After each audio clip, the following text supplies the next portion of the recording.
on the news. More lives lost. Chaos ensues at an El Paso mall after another shooting. Now people in Texas and at MSU are struggling for answers. Help is pouring in. How rescue teams and engineers from around the world are in Turkey to help victims. And then brass, wind, and percussion all become one inside the classrooms of St. Saviour Catholic Academy. I'm Jessica Easthope with the students who are learning the power music can have in their lives and education. Plus, the man behind the legacy will speak with someone who is friends with Blessed Father Stanley Rother as his shrine in Oklahoma City prepares to be dedicated. I'm Christine Persichetti. Current News starts right now.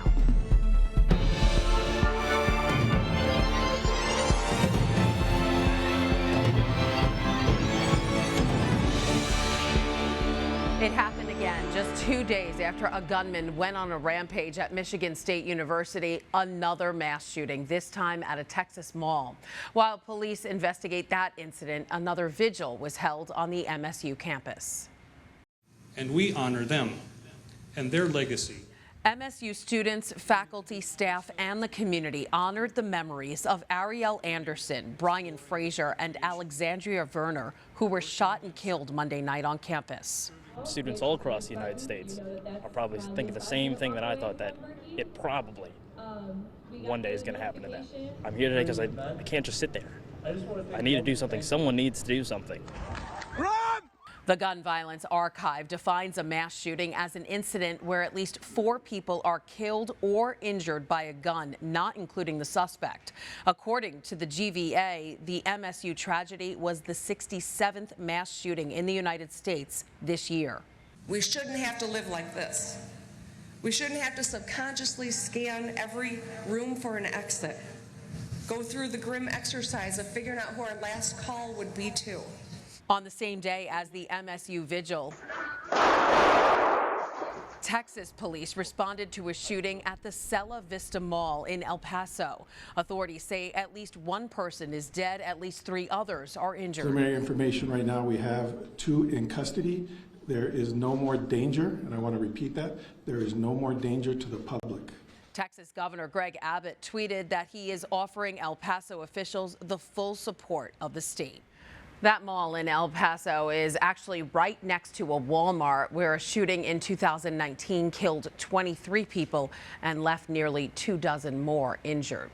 In response to the shooting, the Catholic Diocese of El Paso released the following statement saying, quote, "Our thoughts and prayers are with the victims, their families, and all those affected by this senseless act of violence. We stand in solidarity with the entire community of El Paso during this difficult time and offer our support and prayers for healing and peace." In Michigan, they continue to console each other with prayer. Students and faculty came together at St. John's Church and Student Center for reassurance after the shooting. People shared their stories of that frightening night as they look for order after so much chaos.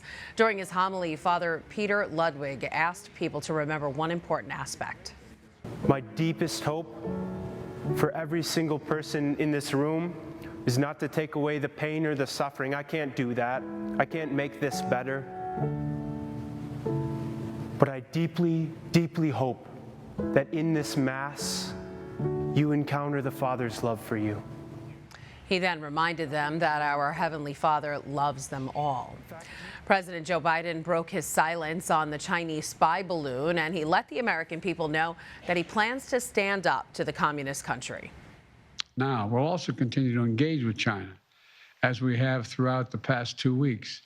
As I've said since the beginning of my administration, we seek competition, not conflict with China. We're not looking for a new Cold War, but I make no apologies, and we will compete. And we'll responsibly manage that competition so that it doesn't veer into conflict. The commander-in-chief emphasized that he will stay in contact with allies about knowledge gathered on the spy balloon. Pope Francis has penned a handwritten note to the people of Turkey. The Holy Father wrote the message when he received the new ambassador of Turkey to the Holy See. The Pope gave him a book with a dedication that read, "My thoughts and prayers are with the noble Turkish people in this moment of great suffering. Dear brothers and sisters, I am close to you and I pray for you." Help for the people of Turkey has arrived from around the world. Rescuers from dozens of countries are helping to look for those still under the rubble and assess the remaining damage. Sarah Sidner has the latest on the efforts. Rescue teams from around the world attack the piles of crushed buildings, sometimes with brute force, and other times as carefully as possible. It's a delicate balance, trying to save any possible life underneath, or at the very least, keep bodies intact. It's going to take the thousands of rescuers here, not just the United States, but it's going to take a collaborative effort of all the rescue teams here. People are actually just hoping to find anybody, even if they're dead, so they can bury them properly. And that's very important too. The teams do this as bereaved families look on, watching their every move. I swear I have lost my days and nights, he says in tears. Our sorrow is great. While he waits, he prays for the 4 members of his extended family to emerge and remembers the terror of waking up to the sway of his own building. Our building was bending like this, but unlike this one, his building did not break apart. Yeah. Los Angeles County civil engineers are on the site with USAID to help the Turkish government sort out which buildings have light damage, major damage, or which need to be demolished. I think it would be okay to live here. You would? Yeah. I think, from this viewpoint, the main concern is actually the building next to it, falling on top of it. Over 6,000 structures we put eyes on just to assess at a very quick glance. The findings of civil engineers are then put into a grid created by Los Angeles County Fire. So we can see where rescue is needed. Even in the disaster zone, children find a way to soothe themselves, despite the grief that continues to weigh heavy on everyone here. Sarah Sidner, Adıyaman, Turkey. The Diocese of Brooklyn is trying to help the people of Turkey and Syria. This weekend, they're asking all parishes to take up a second collection. That money will be sent to the Catholic Near East Welfare Association to help get the earthquake victims basic supplies like food and medication. You can also send a check to the diocese to aid in their efforts. Just make it payable to the Compostela Fund of the Archdiocese of Brooklyn with the notation Syria and Turkey, and mail it to the Diocesan Finance Office. That's at 310 Prospect Park West in Brooklyn, New York, in the zip code 11215. A dozen Catholic schools in the Archdiocese of New York will close their doors at the end of the academic year.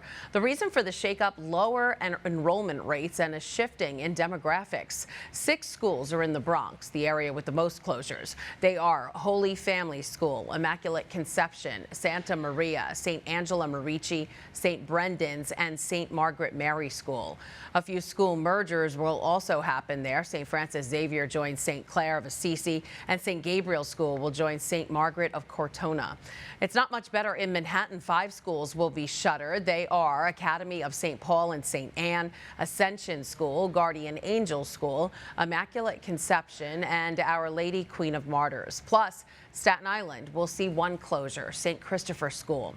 The superintendent of schools for the Archdiocese of New York, Michael Deegan, emphasized that these were all high-quality schools. These are all great schools that are doing wonderful work for the church and for the school community. And the truth is, every teacher, every principal, and every parent has done everything they could for these schools. Cardinal Timothy Dolan also spoke on the issue, emphasizing that even though a very tough decision was made, Catholics aren't giving up on their education. It's very somber. That having been said, we're never, ever going to give up. We got one of the best products going, certainly in education, and I would maintain in American culture.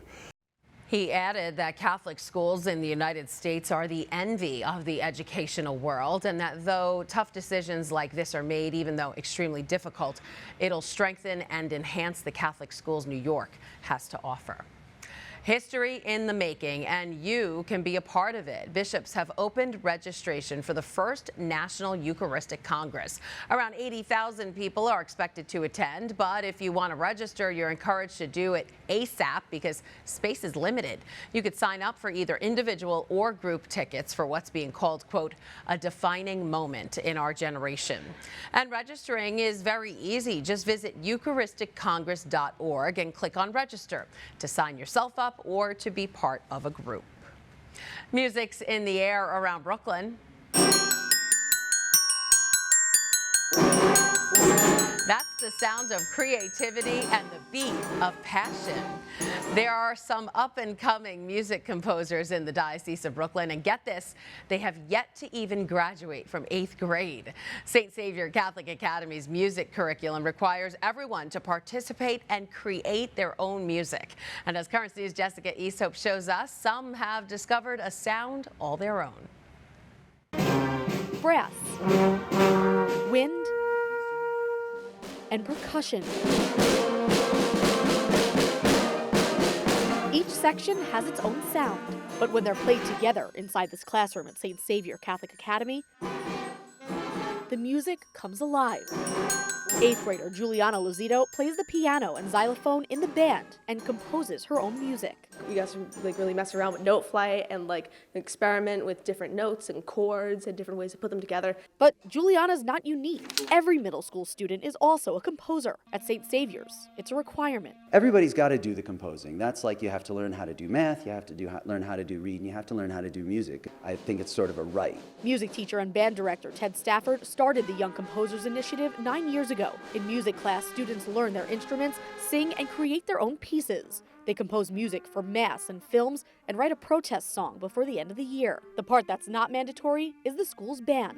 These students come on their own, practice at home, and stay after school to rehearse together. When everyone's going home, we just get to stay here and just be together and play music, and it's beautiful. Stafford says oftentimes once students are given the freedom to explore their creativity, the notes fall into place. It's just really important to do something meaningful and developing skills that you could use in a career, that you could use for all kinds of things in your life. As the students go from classmates to bandmates, their bond is held together by their own language. And it really helps me form friendships and bonds in my understanding of music. It's demystifying the little black dots on the paper and turning them into stuff you already know in your ear and in your musical imagination. Each class will perform their music at the end of the year. Some students say the program has made them want to explore music as a career, that it just might be the key to success. That was a really nice one. In Park Slope, Jessica Easthope, Currents News. What a great program. There's a lot more news headed your way. The first U.S.-born martyr is getting his own shrine in the States. We speak to a Diocese of Brooklyn priest who knew him personally. A political prisoner from Nicaragua is crediting his freedom to a bishop who is now behind bars. His story, plus why the prelate chose to stay behind. Looking to get closer to Christ this Lenten season, the Diocese of Brooklyn is helping you do it thanks to a 40-day pilgrimage.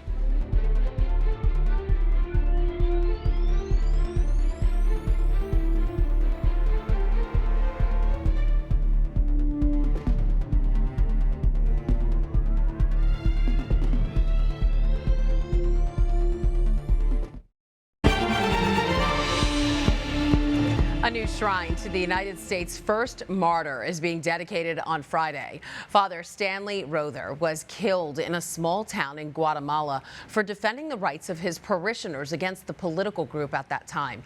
The Rother Shrine in Oklahoma City includes a church, pilgrim center, museum, and gift shop. Father Rother was beatified in 2017, the first U.S.-born priest to achieve the final step before sainthood. And for more now on Blessed Father Stanley Rother, we're joined by a friend of his, Monsignor John Vesey, parochial vicar for Presentation of the Blessed Virgin Mary in the Diocese of Brooklyn. Hi, Monsignor. How you doing? It's so nice to have you here. So my first question is, what can you tell us about his sainthood cause? Blessed Stanley Rother we considered him to be the father of the Sutil people spiritually in Guatemala. And killed because of his work with widows and with orphans. During the Civil War in Guatemala, anybody that worked with people that were considered on the margins was considered to be dangerous. The fear that existed was just absolutely, it paralyzed people. But he was really special. I mean, he was just he was a farmer from birth. He worked with his hands. I mean, he was a thin person. He weighed maybe about 170 pounds, but his hands were that of a farmer. Strong. Extremely strong. In fact, when the 3 men came to kidnap him, to drag him out of the rectory, they couldn't because he was so strong. So they killed him right there. And he fought back. Right. He made a promise that they would never take him out because he didn't want his people to suffer. Wow. So thinking about that, and after he was killed, trying to protect his people, what inspired you to go there and take over for him? You know, having been in the seminary with him, I was the youngest and he was a deacon. And it was always interesting to see him. He worked every day with Father Thomas Smith, who was our spiritual director at the time, priest from the Archdiocese of Newark. And every day he'd be out there, you know, we'd be out playing ball and he'd be out there with his axe, you know, cleaning and working. And that's what he did. And I came back from Paraguay on the plane back when Bishop McGovern called me back to work in the diocese. I read in Time magazine on the plane that he had been killed. And so I was going to Lima, Peru for a meeting, and I went to the Church of Santo Domingo where St. Rose of Lima, St. Martin de Porres, and San Juan Macias, their bodies are right there on the altar. And I just prayed that, you know, if God wanted me, let me go to Guatemala. So it was really in prayer. Okay. Tell me a little bit about what you have here, what you brought with you. Well, I have this stole Father Stanley Roth. It was in his room. It's beautiful. It's he started a cooperative, you know, to help the women maintain their families. And so one of the ways that they did it, started the cooperative with the people in the parish. It's really quite beautiful. Beautiful. Look at the detail. It is. Well, what a life. And thank you so much, Monsignor John Vesey, for coming here and telling us about him and your experiences as well. Thank you. God bless. You can watch the dedication of the shrine live at noon tomorrow, Friday, February 17th, at the Archdiocese of Oklahoma City's website, archokc.org/live. And while the American-born Blessed may have his own shrine here in the United States, his heart is still with the people he served in Guatemala. Father Rother's parishioners enshrined his physical heart after his martyrdom, wishing to keep a part of their priest with them. Father Rother served the Zutujil people, who are descendants of the Mayans, for more than a decade. Arriving in the middle of a civil war, the American-born priest, along with others, focused on educating, catechizing, and helping the local people. He saw that there was this not only a spiritual need, but then for the spiritual needs to flourish, he also had to do a lot of hands-on actions where it's like building a hospital, a school, a radio station that broadcasted catechesis. Blessed Father Rother is well known all over the town he served. On top of enshrining his heart, the room he was killed in has been converted into a chapel in his honor. Meantime, out of Nicaragua, a former political prisoner says the now jailed Bishop Rolando Alvarez is the reason he is free. Kelsey Gussie has more on that story. Alexander Hernandez is one of the 222 political prisoners deported from Nicaragua to the United States. He says he was able to get out of prison thanks to Bishop Rolando Alvarez. Bishop had given a chance to leave the country, but he made a promise to himself that he would not leave the country unless we were all free.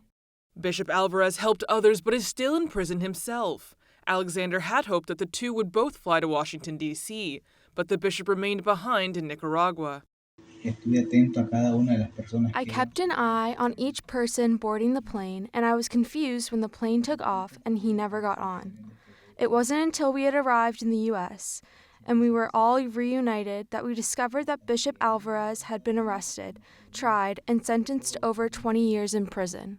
Alexander is now trying to start a new life, recover from the physical and emotional wounds caused by his time in prison, and look for ways to help his loved ones still in Nicaragua.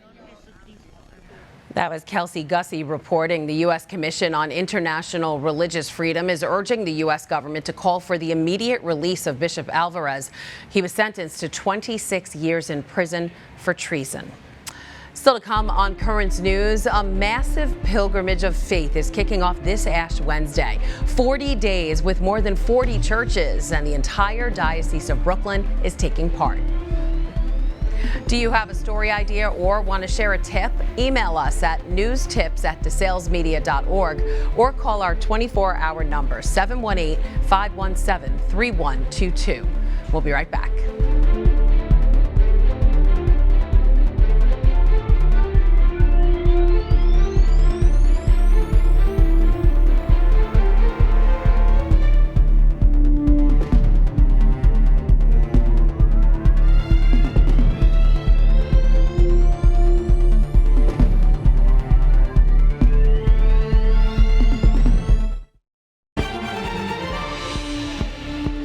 This next story takes the term sweetheart to a whole new level.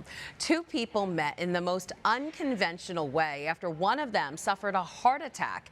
As Mary Saladna tells us, they're now planning a lifetime together.